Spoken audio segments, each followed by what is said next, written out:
e esse é o primeiro 11 Rock Mais aqui do canal da Old Rock Radio. E se você caiu aqui de paraquedas e não assistiu a apresentação do canal, o 11 Rock Mais é um programa no qual eu vou relatar aqui para vocês 11 fatos na trajetória de alguma banda ou de algum astro do rock. E como prometido para o primeiro programa, eu vou falar aqui dessa banda, cara. A banda de Jimmy Page, Robert Plant, John Paul Jones e John Bonham, o Led Zeppelin. Então fique ligado aqui e venha comigo!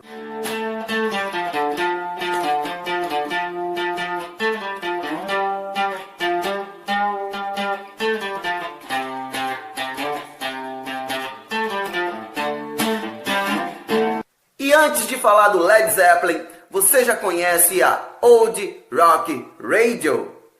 É uma rádio que toca rock and roll 24 horas por dia no mundo inteiro. Então, fique ligado. Você pode nos seguir no Instagram, @OldRockRadio, pelo site www.oldrockradio.com, pelo nosso aplicativo que você pode baixar aí no seu Play Store, Old Rock Radio. Pode nos acompanhar na página do Facebook, oldrockradio.com. E se quiser entrar em contato conosco, anote aí o nosso número do WhatsApp, código 0055 DDD 011 98755 7380. E acompanhe nossos projetos também no vídeo do Apoie-se. E agora vamos falar do Led Zeppelin. E para falar do Led Zeppelin, temos que começar falando do Yardbirds e do Eric Clapton. Sim, porque foi com a saída do Eric Clapton que eles chamaram um músico de estúdio que estava se destacando muito, um tal de Jimmy Page. E isso foi por volta de 1966, 67. Só que Jimmy Page estava com a saúde fragilizada. Em seu lugar, ele indicou seu amigo de infância, Jeff Beck. Após um ano de retiro na Índia e tratando a saúde, surgiu uma vaga de baixista no próprio Yardbirds. E o Jimmy Page aceitou na hora, porque ele não estava mais aguentando ser músico de estúdio.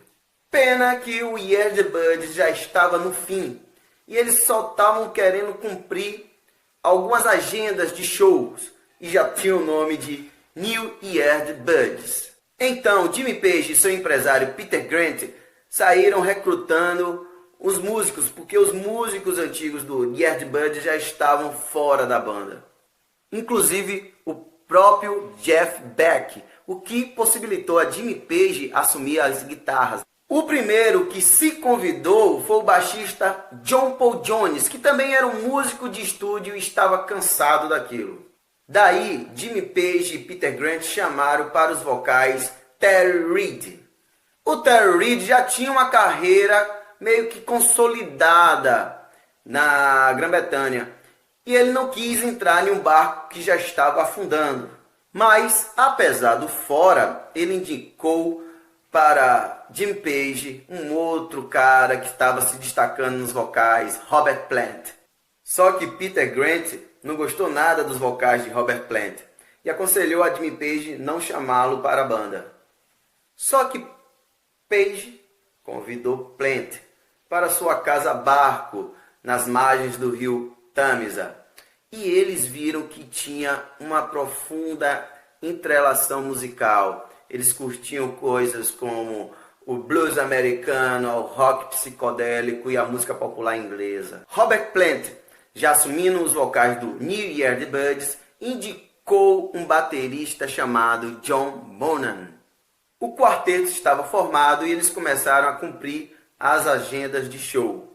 Só que Chris Dreja, cofundador do Yardbirds, não permitiu com que eles continuassem como o New Yardbirds. Então, em meados de 1968, eles tiveram que deixar este nome. E é daí que vem várias teorias de como surgiu o nome Led Zeppelin. Eu vou citar aqui para vocês duas. A primeira teoria é que Keith Moon, baterista do The Who, que também foi baterista do Yardbirds, estava nos ensaios lá com Jimmy Page e eles começaram a fazer várias piadas pesadas. E aí ele disse, pô, piadas pesadas que são boas, porque voam. E de repente ele chegou e falou, pô Jimmy, por que não coloca aí Led Zeppelin? Outra teoria é que quando o Yardbirds começaram, os críticos falaram que eles seriam balões de chumbo. Assumiriam voos bem altos, só que cairiam rapidamente. E foi o que aconteceu, porque a banda fez um sucesso tremendo nos meados da década de 60, só que não durou uma década. Então, galera, qual dessas teorias vocês gostaram mais? Piadas pesadas? Balões de chumbo? Deixem nos comentários aí. Ah, e comentem também sobre outras teorias da origem do nome Led Zeppelin. Por volta de outubro de 1968, eles começaram a produzir seu primeiro disco. Detalhe, eles gastaram apenas 36 horas para fazer o disco, com 2.000 libras. O Led Zeppelin Volume 1 foi lançado em meados de 1969 e vendeu mais do que os Beatles em seu primeiro disco. Nesse disco temos clássicos como Communication Breakdown, Baby I'm Not Gonna Leave You e esta Good Times, Bad Times. Essa sonzeira foi muito diferente para a época. E sempre quando acontece isso, a crítica detona. A revista Rolling Stones colocou o disco lá embaixo. Só que o público adorou, o que rendeu para eles a primeira turnê americana. E por coincidência ou não, essa turnê começou no dia do aniversário de Jimmy Page, 9 de janeiro de 1969. E o público americano foi à loucura, não apenas pelo som, mas pela atuação performática que eles tinham no palco. As garotas então ficaram loucas pelas madeixas loiras de Robert Plant, bem como o seu jeito de cantar sensualizando, sua blusa desabotoada. O que chamou a atenção também foi o estilo agressivo que John Bonham atacava a bateria. E falando um pouco da bateria da banda, meu caro headbanger, se você achou que aquilo tudo foi apenas ideia de John Bonham, não. Foi Jimmy Page que idealizou aquele som. O Page, ele via a bateria como um instrumento vivo. Então, ele teve a ideia de afastar os microfones para captar o som ambiente que ela propagava. Assim como o revestimento metálico no bumbo, para ter aquele som bem característico da banda. Dando isso aos seus riffs complexos e originais, a voz de Robert Plant e as letras de John Paul Jones, cara, foi uma receita ideal. Casou perfeitamente. Sem falar do faro para o marketing que o Peter Grant tinha. Muito do sucesso do Led Zeppelin, apesar da banda fazer um som fantástico, se deve também ao Peter Grant. Logo, logo veio o Led Zeppelin Volume 2 e eles desbancaram nada mais, nada menos que Beatles e Rolling Stones, que estavam lançando seus álbuns no mesmo ano. E esse som aí ficou em primeiro lugar em todas as paradas no mundo inteiro. I'm gonna take you down inside. E veio o volume 3, que para mim é uma das capas de discos mais doidas que tem. E também foi o que marcou a mudança da banda para uma atmosfera mais mística. Esse álbum tem muita referência da cultura celta. E essa música aqui, Emigrate Song, é fantástica. Mesmo assim, cara, a crítica batia muito na banda. E Jimmy Page, junto com Peter Grant, já estavam de saco cheio daquilo. E o quarto álbum, eles fizeram uma loucura. Coisa que a gravadora quase surtou. Eles não botaram o nome Led Zeppelin, não botaram nada. Simplesmente esta capa aqui que foi sensacional. E nesse disco, além de músicas como Black Dog e Rock and Roll, tem essa música fantástica, Stairway to Heaven.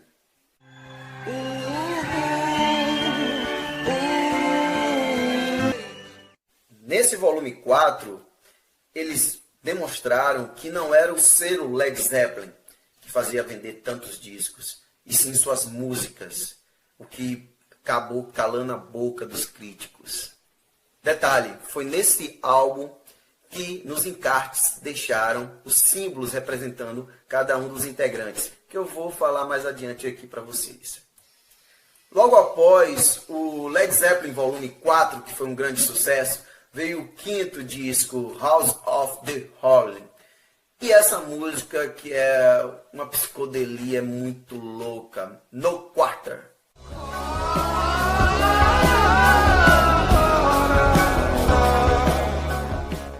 Após esse disco, os integrantes do Led Zeppelin foram classificados pela Forbes entre as pessoas mais ricas do Reino Unido.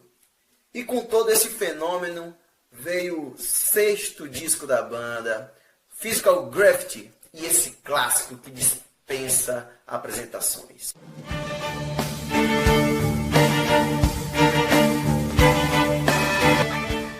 E em meio a tanto sucesso, começaram a acontecer algumas fatalidades. E em 1978, eles vieram a gravar o que seria o sétimo e último disco da banda, o Intro the Outdoor, que em meio a tantas fatalidades tem uma música cuja letra é relativo a uma delas, All My Love.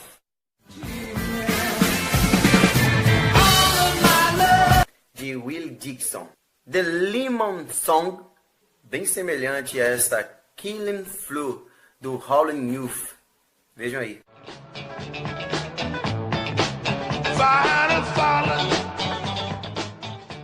E o grande clássico da banda, Stairway to Heaven, que tem uma introdução muito semelhante à música Taurus da banda Spirit.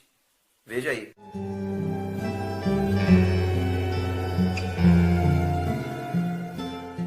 Bem, apesar de tudo isso, não se pode negar a genialidade musical dos quatro.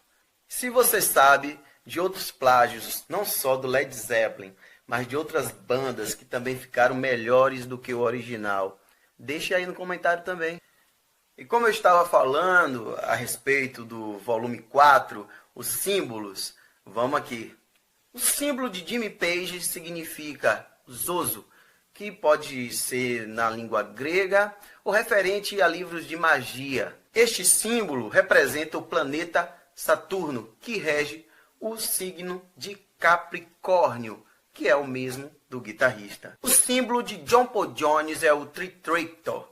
Este símbolo está descrito na cultura celta e pode significar as três faces da terra, a mãe, a filha e a anciã, bem como determinação e perfeição.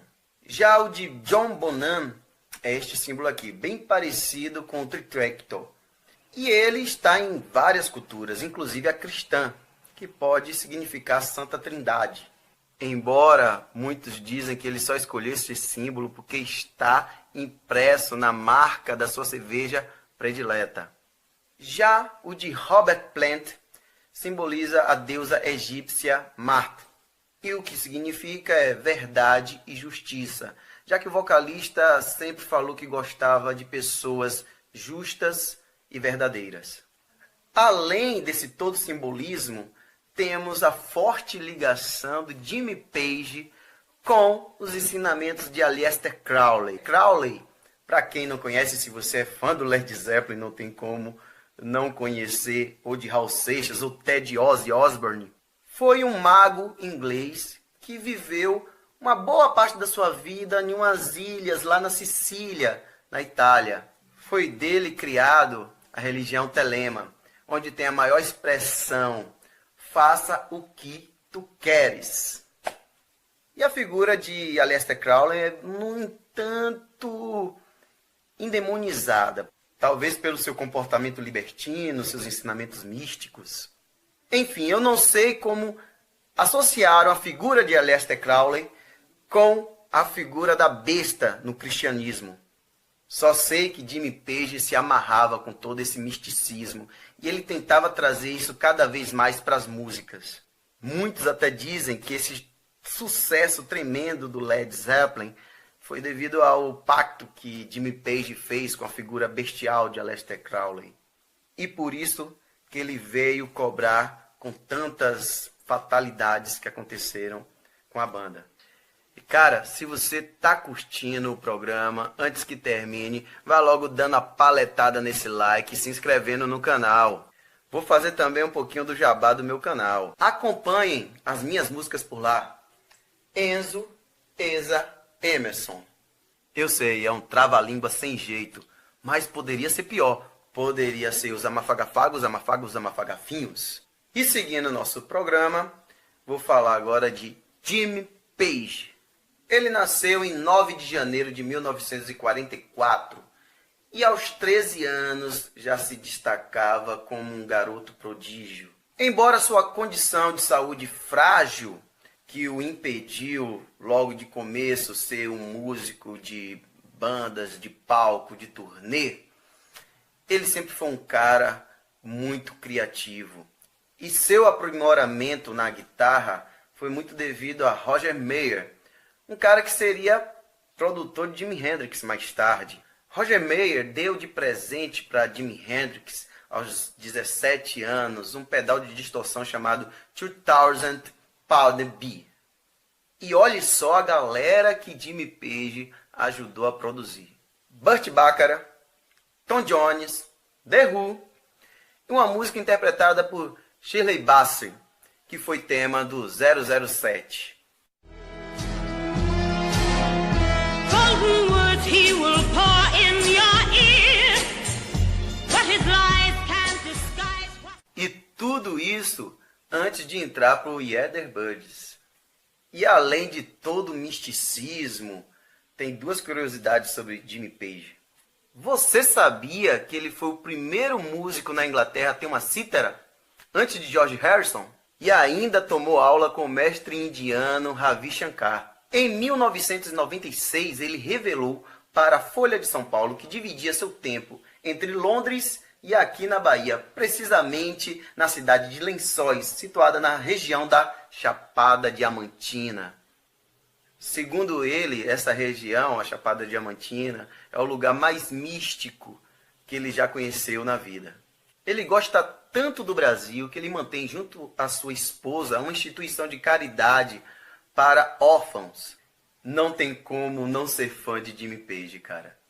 E dentre várias músicas, esta daí é o que me deixa mais louco ouvindo este riff. Curtiu também, né? Mas, além de trazer felicidade para todos os fãs, o Led Zeppelin também é repleto de histórias tristes. A primeira delas foi em agosto de 1975, quando o vocalista Robert Plant sofreu um grave acidente com a sua família, o que o deixou com os tornozelos esmagados. A sua mulher ficou com traumatismo craniano. Este acidente o afastou por 2 anos dos palcos, mas o pior ainda estava por vir. Em 1977, o seu filho Karak, de 5 anos, faleceu por uma grave infecção respiratória. Plant, na época, estava em turnê e ele chegou a se culpar muito por isso. E como eu falei lá atrás da All My Love, a letra foi dedicada ao seu filho Karak. E em 25 de setembro de 1980, na casa de Jimmy Page, onde eles estavam ensaiando para a próxima turnê, encontraram John Bonham falecido, deitado no sofá da casa. Foi constatado morte por sufocamento pelo seu próprio vômito durante o sono, devido a tanta vodka que ele tinha tomado naquele dia. A banda ainda seguiu até até dezembro com alguns bateristas, mas no dia 4 de dezembro, Jimmy Page soltou uma nota, lamentando informar que eles não poderiam mais continuar com o grupo, pois faltava um de seus integrantes e aquela união era coesa. Tinha uma vibração de espíritos, de almas, de ideias ali, que eles não conseguiam mais seguir com algum outro componente. E o Led Zeppelin é uma banda que deixou um legado imenso para o rock and roll. A contribuição com sua forma espetacular do som da bateria, junto com suas linhas de guitarra, inspirou várias bandas. Algumas conseguiram ser bem-sucedidas, outras nem tanto. E cara, eu não vou ficar aqui no Greta Van Fleet é bom ou ruim por se parecer demais com Led Zeppelin. E não vou também descer o pau nos moleques, como muitos estão fazendo. Não vejo assim como um plágio. Cara, sem falar que o Led Zeppelin também pegou muita inspiração de outros sons para fazer seu som original. O Greta ainda é uma banda nova e tende muito a amadurecer. É assim que eu espero. O que eu vou mostrar para vocês aqui como legado do Led Zeppelin é uma banda que, cara, me conquistou, velho. O Rival Sons. Eles sintetizaram a essência do Led Zeppelin com um estilo próprio. Vou deixar aí para vocês curtirem um pouquinho a sonzeira dos caras.